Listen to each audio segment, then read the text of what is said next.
Ontem nós vimos em Apocalipse capítulo 1 que Jesus é apresentado no pátio, e eu digo para vocês, entender o livro do Apocalipse à luz do santuário é importante, porque a nossa doutrina principal é a doutrina do santuário. Ela é a base. Engana-se quem pensa que a nossa doutrina distintiva é o sábado. Existem muitas outras denominações que observam o sábado. A nossa doutrina distintiva, qual é? A doutrina do santuário. Então, no capítulo 1, Jesus é apresentado no pátio. Ele é apresentado como cordeiro morto.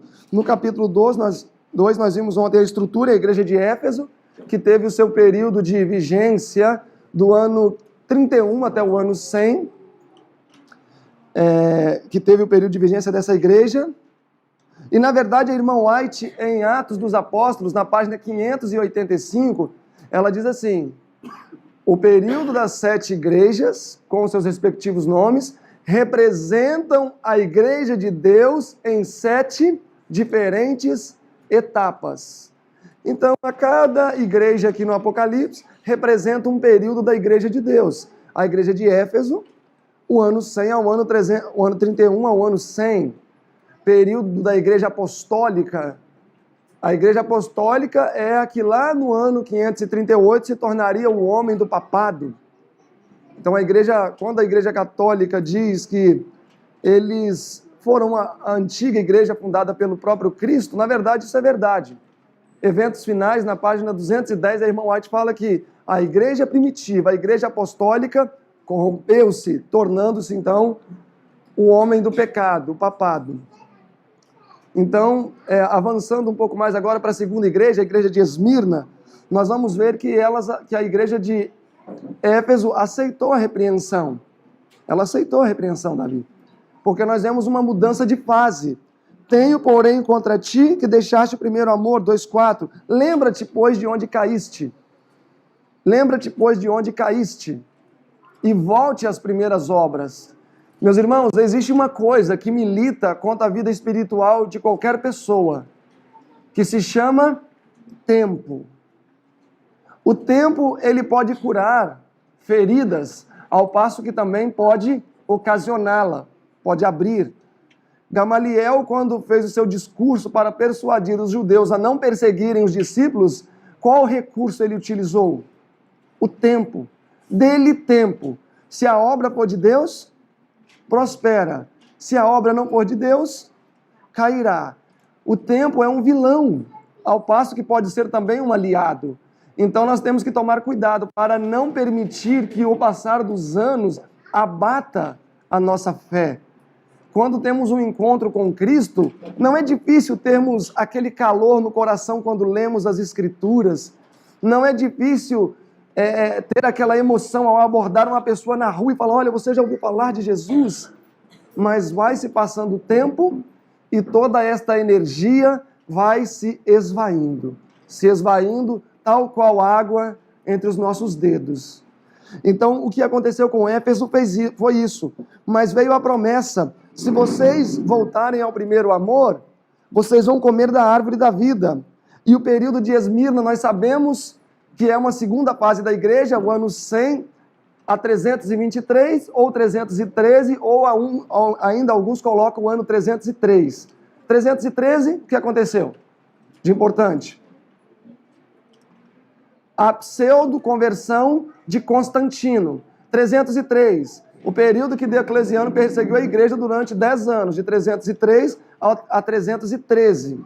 Então, alguns colocam 303, outros 313, outros ainda 323 até 25. O que aconteceu dentro desse período?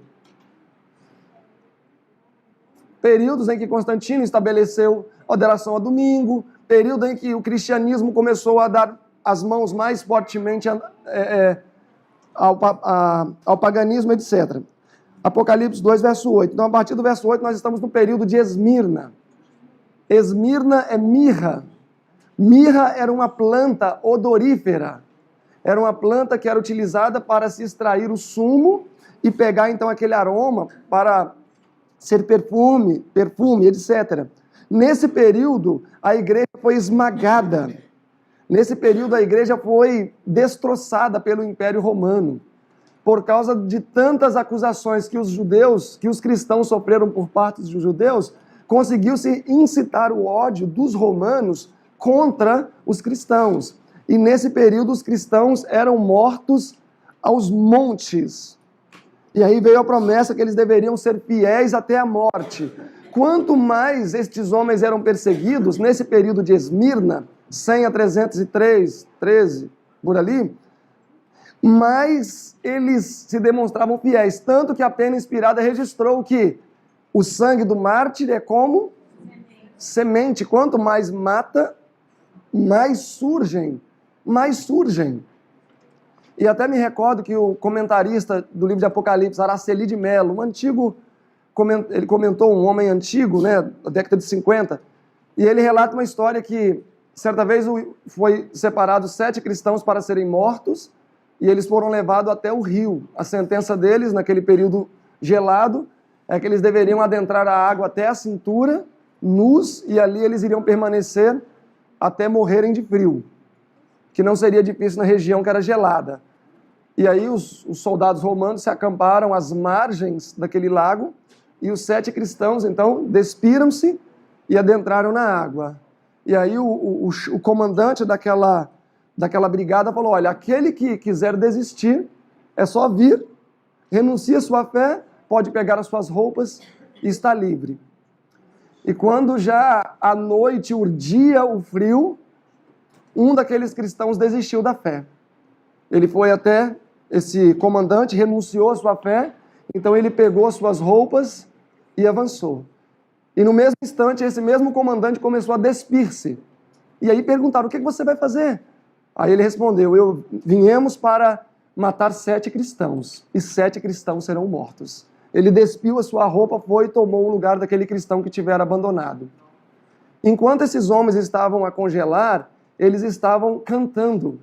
E um pedaço de uma letra que eles cantaram, e eram bons músicos como Otacílio, eu imagino, dizia assim: 7 homens dando a vida por Jesus. Sim, 7 homens dando a vida por Jesus. Então a música tinha que se cumprir.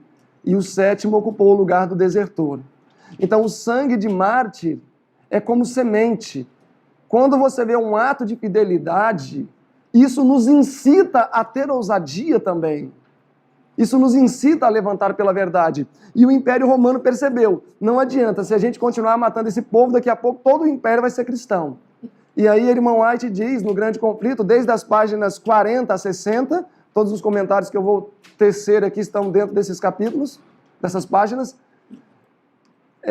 diz que Satanás, então, decidiu trabalhar de maneira mais efetiva, hasteando a sua bandeira no seio do cristianismo. Aquilo que ele não conseguiu por perseguição, ele alcançou por meio da transigência. Ela usa essa palavra.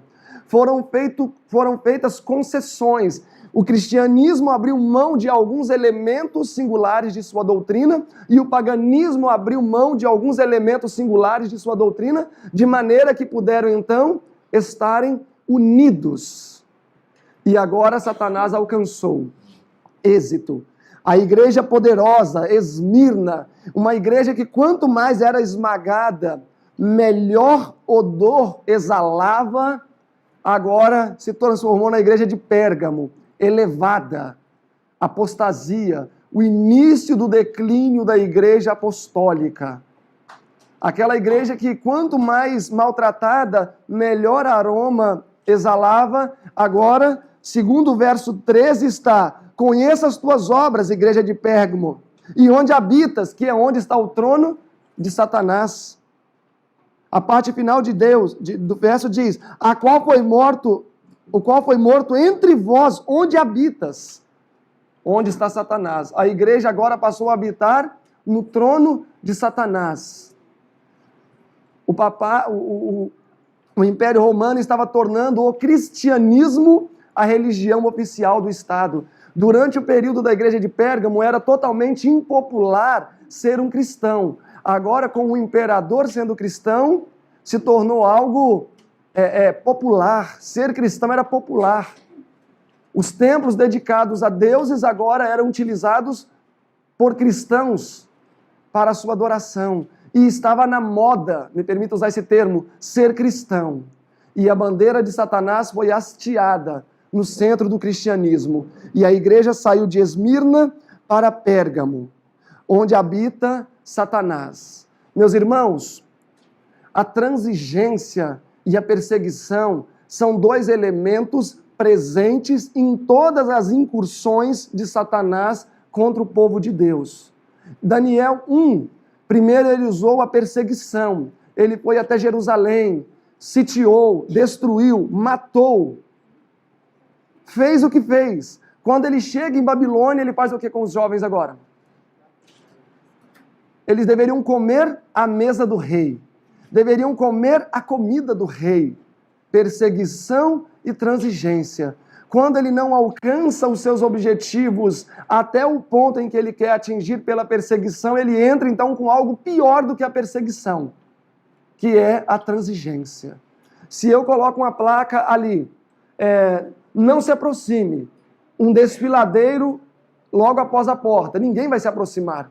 Agora, se eu coloco, há um lindo jardim ali atrás, ainda que seja um despenhadeiro, muitos vão querer se aproximar para ver. Então, a transigência é o recurso que Satanás utiliza para ele alcançar setores que ele não poderia alcançar através da perseguição. E isso demonstrou-se uma verdade no período da igreja de Pérgamo. A igreja passou a habitar onde está o trono de Satanás. Olhem o capítulo 13. Quem é Satanás com seu trono? Capítulo 13, verso 2. E a besta que viste era semelhante ao leopardo, e os seus pés como os de urso, e a sua boca como um de leão, e o dragão deu o seu poder e o seu trono à besta. Então a besta tem um trono. Quem deu esse trono para a besta? O dragão. Quem é o dragão? Satanás. Apocalipse 12, verso 9. E foi precipitado o grande dragão. Então o próprio dragão deu o seu trono para a besta. Agora o dragão atuava através de quem? Roma Imperial. Grande Conflito 438 diz assim: em sentido primário, o dragão representa Satanás. Em sentido secundário, representa Roma Imperial. Então Roma Imperial, sendo usado por Satanás, deu o seu trono para a besta, para o papado. E aí o papado, juntamente agora com essa mútua transigência, irmão White usa essa palavra, essa mútua transigência, conseguiu persuadir a igreja a qual passou a habitar onde está o trono de Satanás. Voltem ao capítulo 2 de Apocalipse, verso 14. Mas algumas poucas coisas tenho contra ti, porque tens lá os que seguem as doutrinas de Balaão, o qual ensinava Balaque a lançar tropeço diante dos filhos de Israel, para que comessem dos sacrifícios da idolatria e fornicassem. Justamente no período da igreja de Pérgamo, nós estamos no namoro que culminou em um casamento no ano 538. Quem estava namorando? A igreja e o Estado. Este é um conceito bíblico. Daniel 2 apresenta esse conceito de união entre igreja e Estado, casamento. Ezequiel 23 também apresenta esse conceito de união de igreja e Estado, casamento. No período de Pérgamo, então, começou o namoro. E esse namoro concluiu em um casamento em 538, quando, de maneira oficial, o papado se tornou um império mundial. E aqui no verso 14, já temos elementos que descrevem isso. Quem foi Balaão? O Profetas e Reis 439 diz assim: Balaão tinha sido um bom profeta do Deus Altíssimo. Balaão era um profeta, só que agora um profeta apostatado. E quem era Balaque? Rei Moabita. Então nós temos aqui Balaque se unindo a Balaão. Nós temos a união da igreja com o Estado, ou o início disso. E quais foram os recursos que Balaão utilizou para destruir o povo de Israel? Infiltração. Infiltração. Olhem comigo Números 22. Olhem Números 22. Números 22, verso 7. Perdão, 21, verso 7 primeiro. Números 21, verso 7. A serpente de bronze. Vocês se lembram da serpente de bronze? Quem representa a serpente? Não. Jesus. Jesus. Representa Jesus. Nesse capítulo nós temos Israel sofrendo juízos. E o verso 7 diz: por isso o povo veio a Moisés e disse: Moisés, pecamos porque temos falado contra o Senhor e contra ti. Ora ao Senhor para que ele tire de nós essas serpentes. E Moisés orou pelo povo. Resultado é que vemos o povo aqui arrependido. Nós estamos a poucos meses da entrada em Canaã, então já estamos há 40 anos de deserto. Na verdade, 40 anos e 6 meses nós estamos aqui. 40 anos e 6 meses. E o verso 22, capítulo 22, me perdoem, capítulo 22 de Números, verso 12. Aqui é Balaão que estava para ir amaldiçoar o povo. Então disse Deus a Balaão: Balaão, não irás com eles, nem amaldiçoarás a este povo Israel, porquanto este povo é um povo bendito, abençoado. Eles tinham acabado de confessar os seus pecados, agora estavam para entrar em Canaã terrestre. A geração de pessoas acima de 20 anos, quase todos já tinham morrido. Então Israel agora estava só com aquela geração do deserto. Pessoas que eram mais submissas a Deus, e o texto diz que ele era bendito. Olha o capítulo 23, verso 21. Não viu pecado em Israel, nem contemplou maldade em Jacó. O Senhor seu Deus é com ele, no meio dele se ouve a aclamação de um rei. Aqui era Balaão falando, olha, Deus falando, né? Não se viu pecado em Israel. Então Israel estava em uma condição pura, assim como a igreja de Esmirna estava em uma condição de pureza. 23, verso 21, capítulo 23, verso 21 de Números. Então, da mesma maneira que a igreja de Esmirna era uma igreja pura e não poderia ser atingida, Israel estava também desfrutando de um período de pureza, não podendo ser afligido. Então, Balaão teve que batalhar com mais astúcia. Ele sabia que perseguição não daria certo. Ele sabia que fazer uma incursão militar contra Israel também não poderiam, porque Israel estava bem, Deus pelejaria por eles. Ele deveria fazer o que então? Infiltrar. Ele deveria levar o povo à transigência. Ok, avancem comigo para Deuteronômio 23. Balaão, sabemos que era um profeta do Deus Altíssimo. Balaão vivia onde?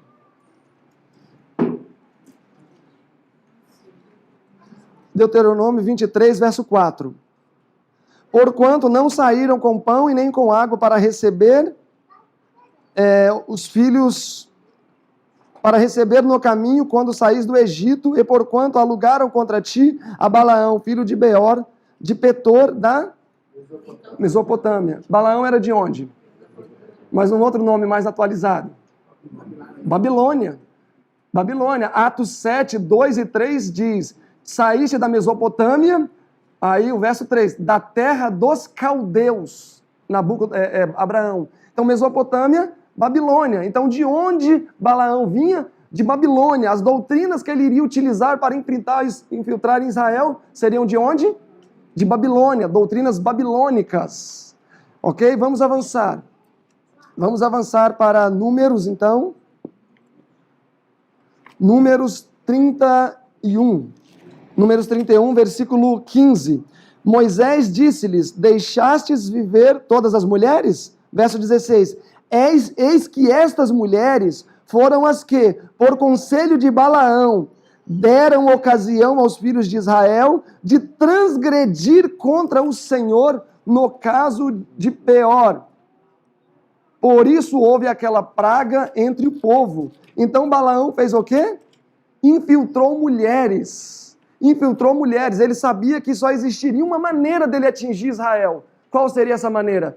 Levando Israel ao pecado.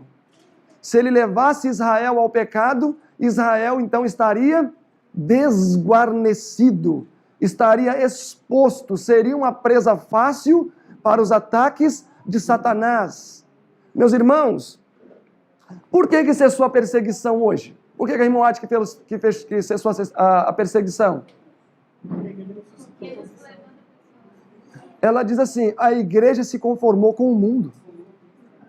Ela se conformou com o mundo. Grande Conflito, página 48, o último parágrafo diz assim, haja o reavivamento da fé e o poder da igreja primitiva e novamente vão se acender as fogueiras da perseguição. Então, Balaão sabia, só existe uma maneira de eu levar esse povo a serem passivos ao ataque, se eles saírem da condição que eles se encontram. Então, ele infiltrou um falso profeta. Não, ele era... Então, Profetas Reis 439 diz que antes ele era um profeta de Deus, mas por causa da avareza, ele se corrompeu, por causa do dinheiro. Ok, capítulo 25. Então ele teria que levar Israel ao pecado, à transgressão, para que ele pudesse infiltrar-se. E foi isso que ele fez. Ele infiltrou mulheres, Israel caiu em pecado, capítulo 25, verso 2. Elas convidaram o povo ao sacrifício dos seus deuses, e o povo comeu e se inclinou aos seus deuses. Juntando-se, pois, Israel a Baal Peor, a ira do Senhor se acendeu contra Israel. A ira do Senhor se acendeu contra Israel. Meus irmãos, aqui não é simplesmente uma questão de superficial de adorar falsos deuses. Vamos ver o que Salmo diz quanto a esta adoração. Salmo 106. Salmo 106, todos estão lá? Versículo 28. Também se ajuntaram com Baal Peor e comeram os sacrifícios dos mortos. Ora, se eu como os sacrifícios dos mortos, é porque eu creio que existe vida após a morte. É porque eu creio que existe vida após a morte. Então, na verdade, eles abraçaram qual doutrina aqui? Imortalidade da alma. O Grande Conflito, na página 588, diz assim, sobre dois grandes enganos, todo mundo será ligado. A imortalidade da alma e a santidade do domingo. Então aqui Israel não só declinou, mas chegaram a comer os sacrifícios dos mortos, crendo assim numa doutrina de Babilônia, que era a imortalidade da alma. Vamos avançando então. Voltem a Apocalipse comigo. Apocalipse 2. Então a experiência da igreja de Pérgamo representa, ou foi representada, melhor dito, pela experiência de Israel pouco antes de entrar em Canaã terrestre. A igreja aqui, em Apocalipse 2, estava se preparando para ir para o deserto. Porque os 1260 anos, Apocalipse 12 não diz que foi o deserto pelo qual o povo de Deus passou? A mulher foi conduzida ao deserto. Israel estava prestes a sair do deserto. Então existe uma conexão entre a experiência de Israel às margens de Canaã com a experiência do Israel espiritual logo depois do início da era cristã, no período da igreja de Pérgamo. Mas existe uma promessa aqui nessa igreja de Pérgamo, verso 17. Quem tem ouvidos, ouça o que o Espírito diz às igrejas. Ao que vencer, darei a comer do maná escondido, e dar-lhe-ei uma pedra branca, e na pedra um novo nome escrito, o qual ninguém conhece, senão aquele que o recebe. Aqueles que forem fiéis comeriam maná escondido. Ou seja, a igreja mudaria de fase, porque toda vez que é feito a admoestação, se é aceita ou rejeitada, a igreja muda de fase. É assim que existem as transições das fases.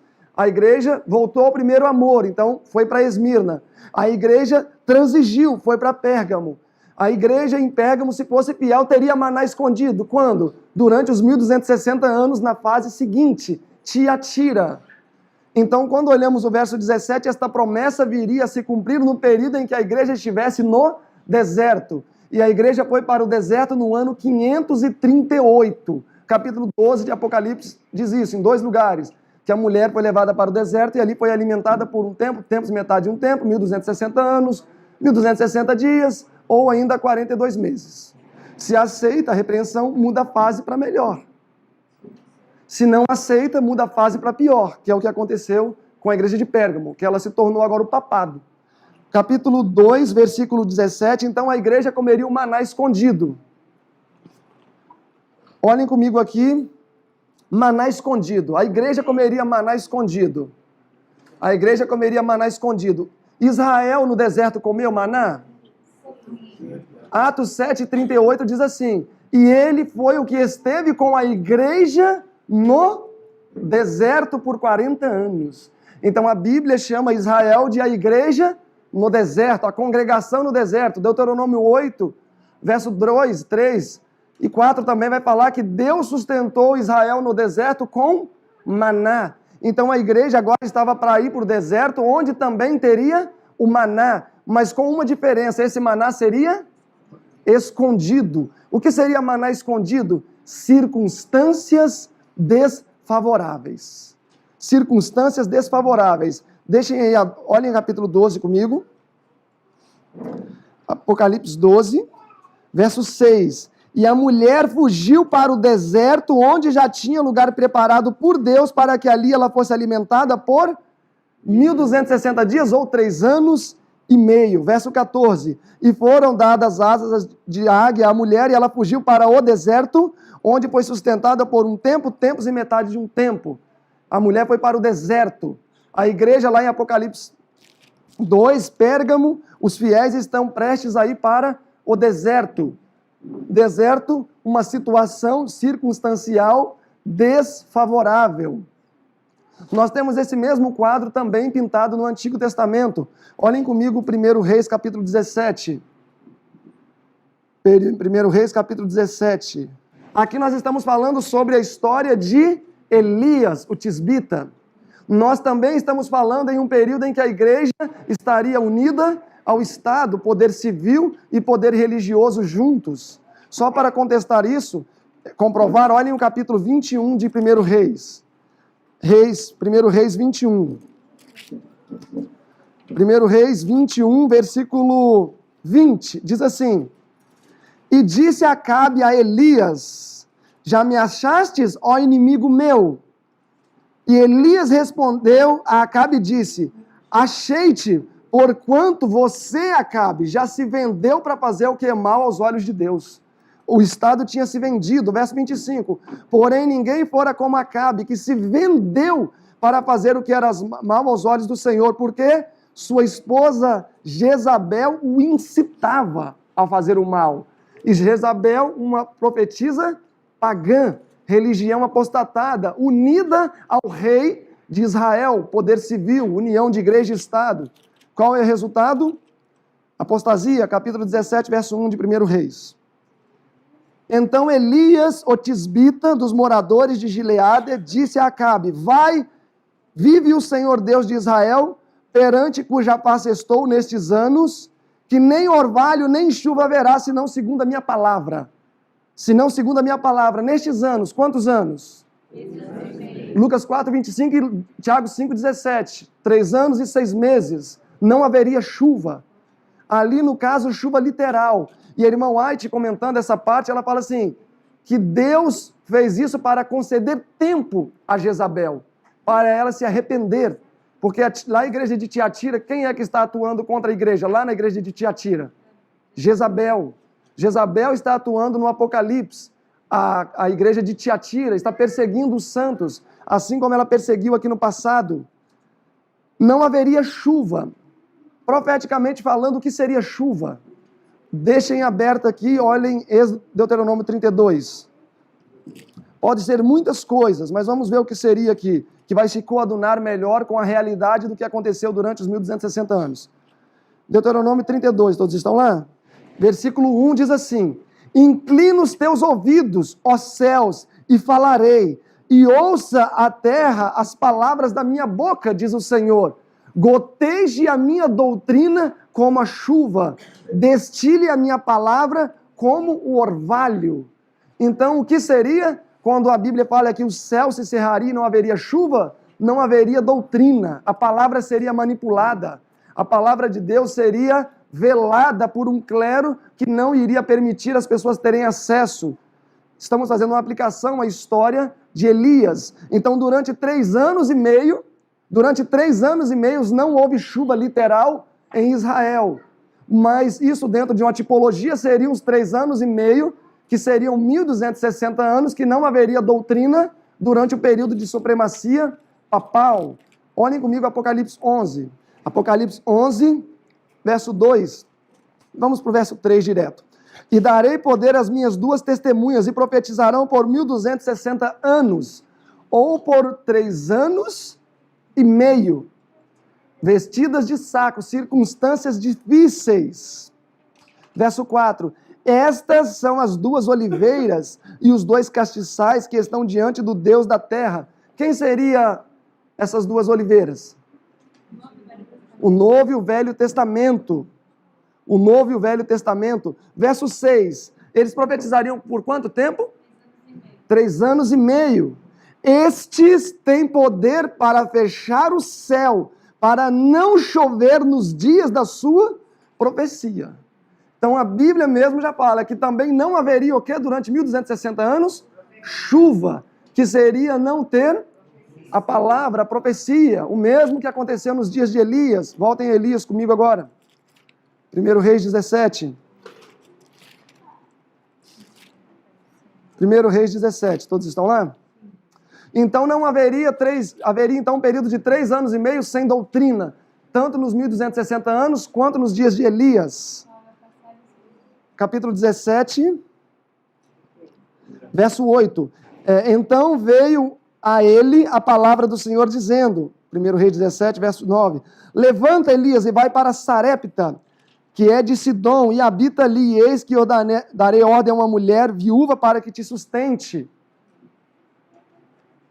Durante 3 anos e meio, Elias foi para onde? Para Sarepta. Vocês sabem o que significa o nome Sarepta no idioma hebreu? Lugar de fundição. Lugar de fundição. Durante 3 anos e meio, Elias permaneceria num lugar de fundição. Malaquias 3,3 diz, e assentar-se-á como fundidor de prata, purificando o ouro, purificando os filhos de Israel. Então, durante 3 anos e meio, o povo de Deus seria purificado através das perseguições papais. Durante 3 anos e meio, Elias seria sustentado por uma mulher num deserto, também, que seria lugar de fundição, caráter sendo aperfeiçoado. Vamos avançando. Capítulo 18. Capítulo 18. Jezabel, então, estava destruindo todos os profetas de Baal, todos os profetas do Deus verdadeiro, destruindo todos, mas alguns não. Verso 4, 18, verso 4. Porque sucedeu que, disse Obadias, Jezabel, matando os profetas do Senhor, eis que eu tomei de 100 em 100, de 50 em 50 profetas, e os escondi na cova, e os sustentei com pão e água. Em outras palavras, durante 3 anos e meio, esses 100 profetas foram sustentados com maná escondido, comendo o pão lá dentro de um buraco, maná escondido. Então eu posso aplicar esse pão que eles estavam comendo dentro dos buracos ao maná escondido que a igreja viria a comer no deserto. No final dos 3 anos e meio, houve então chuva. Assim como no final dos 3 anos e meio, no ano de 1798, o livro de Daniel foi descerrado. E então, novamente, a luz pôde brilhar das profecias. Voltem comigo a Apocalipse, verso 23. E destruirei com morte os seus filhos e a todas as suas filhas, e todas as igrejas saberão que eu sou aquele que sonda as entranhas e os corações. E darei a cada um de vós segundo as vossas obras. Apocalipse 13, verso 10. Apocalipse 13, verso 10. E darei cada um segundo as suas obras. Apocalipse 13, 10. Se alguém leva em cativeiro irá. Se alguém fere a espada será ferido. Isso se cumpriu com Jezabel? Tanto no tipo quanto no antítipo. O que aconteceu com Jezabel literal? Ela morreu de uma queda e depois foi devorada por animais. O que aconteceu com Jezabel espiritual? Sofreu uma ferida de morte no ano de 1798. Quando veio novamente a chuva, quando o livro de Daniel foi aberto. Esse último verso de Apocalipse, capítulo 2, que lemos, diz que Deus, ele pôde operar todos esses juízos. Por quê? Por que ele pôde executar todos esses juízos? Segundo o capítulo 2 que a gente leu. Porque ele sonda os corações. Ele sonda os corações. É ele que tem essa prerrogativa de fazer essa avaliação. Por isso ele pôde julgar Jezabel, por isso que ele pôde julgar Acabe, por isso que ele pôde julgar o sistema papal. Jesus, em João 12, se não me falha a memória, ele diz, eu não condeno aqueles que não aceitarem a minha palavra, pois eu não vim ao mundo para condenar, senão para salvar. Haverá naquele último grande dia alguém que os julgue, e esta é a palavra que eu tenho dito. Mesmo que aos olhos humanos uma pessoa possa parecer estar caminhando em um caminho errado, o homem não tem condições de julgar, porque nós só podemos ver no máximo o exterior. Por isso que Paulo, em 1 Coríntios 4, verso 5, diz assim, nada julgueis antes do tempo, até que o Senhor venha, o qual trará à luz ou tornará visível o que está oculto, e então ele dará a cada um segundo as suas obras, quer sejam boas, quer sejam más. Versículo 6 segue dizendo, e eu, irmãos, apliquei estas coisas entre mim e Apolo, para que em nós, por vós, vocês aprendam a não ir além do que está escrito. O homem não pode ir além do que está escrito. Estar escrito, em outras palavras, seria além do que é visível. Jesus é quem sonda as nossas entranhas, Hebreus 4:12, que vocês conhecem. É a espada de 2 gumes, que penetra fundo, e é ele que vai executar o juízo, porque ele consegue ver além do que está escrito. E é por isso que ele pôde julgar com justiça. Apocalipse 16 diz, ele é aquele que julgou com justiça a grande prostituta. O Senhor sabe dosar o nível do juízo que precisa ser aplicado. O ser humano não. A nossa visão é muito superficial. A nossa visão é muito imprecisa das coisas. É muito imprecisa. Segundo Crônicas 15:17 diz assim, todos os dias de Asa, o seu coração foi perfeito diante do Senhor. Ou, ao contrário, o coração de Asa foi por todos os dias de sua vida perfeito diante do Senhor. Mas os altos ele nunca destruiu. Ele nunca destruiu o centro de adoração. Mas a Bíblia diz que o seu coração foi perfeito diante do Senhor. Se fôssemos avaliar o externo, iríamos dizer que Asa tinha sido reprovado. Ainda mais que no mesmo capítulo diz que ele até prendeu o profeta, que ele não quis ouvir. Mas mesmo assim, Deus, que é onisciente, sabe que ele fez aquilo na sua ignorância. É por isso que haverá um dia, diz a palavra, que Deus há de julgar com justiça. E nós devemos esperar ansiosos esses dias, meus irmãos.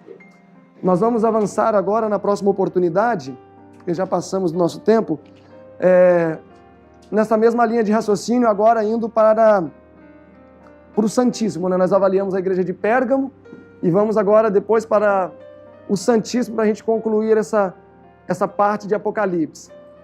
Eu não vou entrar nos mínimos detalhes, porque senão não daria tempo. E eu acredito que o que já é mais rudimentar, já deveríamos assim, saber também aquilo que já está mais simples, assim, né? Talvez essas conexões que daria um pouco mais de trabalho, né? Mas o básico, a gente pode pegar Urias Smith, Araceli de Mello, que eles colocam ali, e também o profundo, mas aspectos mais básicos, datas, períodos, todas essas coisinhas. Que Deus possa nos ajudar a entendermos esse maravilhoso livro, meus irmãos.